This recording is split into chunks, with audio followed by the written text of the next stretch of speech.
Et nous vous emmenons à présent à la découverte d'un univers peuplé de chevaliers, de créatures fantastiques, celui d'Urzal, Yannick Dougnot de son vrai nom, un artisan du cuir. Il est basé à Saint-Léonard-de-Noblat, il est passionné, vous allez le voir, de l'époque médiévale. Son portrait est signé Antoine Gégat, Julien Privat et Rémi Carton.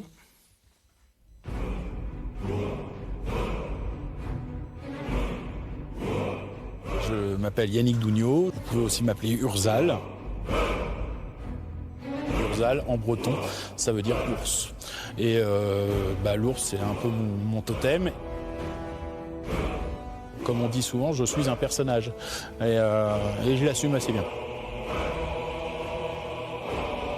Quand je suis dans ce costume, en fait, j'ai plus l'impression d'être moi. C'est un peu pour ça que je travaille dans ce milieu-là. C'est-à-dire que j'ai, comme beaucoup de gens que je côtoie, on n'a pas forcément l'impression d'être né à la bonne époque. L'ours Urzal a ouvert sa caverne il y a 1 an. Vous avez changé de tenue?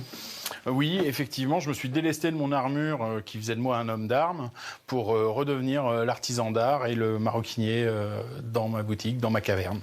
Yannick réalise des costumes en cuir inspirés de ses univers préférés.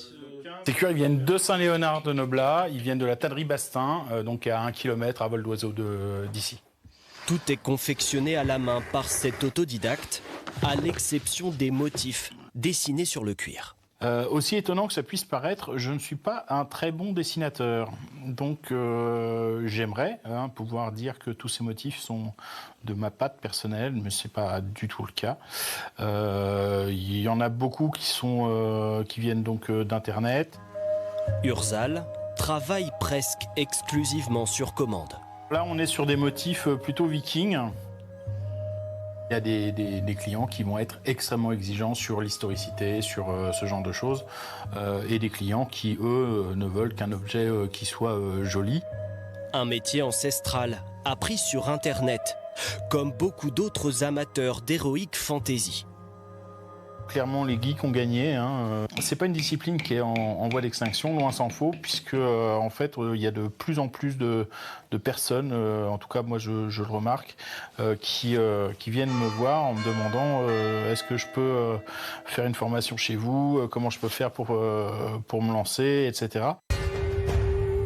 Ces costumes, Urzal les porte parfois à l'occasion de reconstitutions historiques, comme ce duel à l'épée.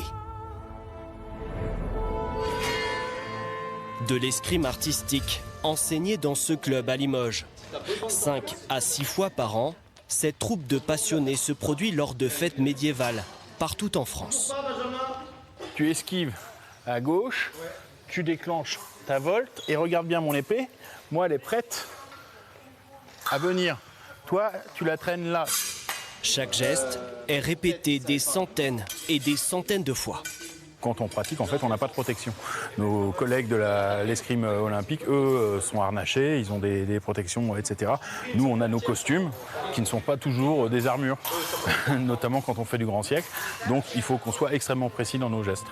Yannick vient d'obtenir son brevet d'enseignant d'escrime pour former à son tour toute une nouvelle génération de chevaliers.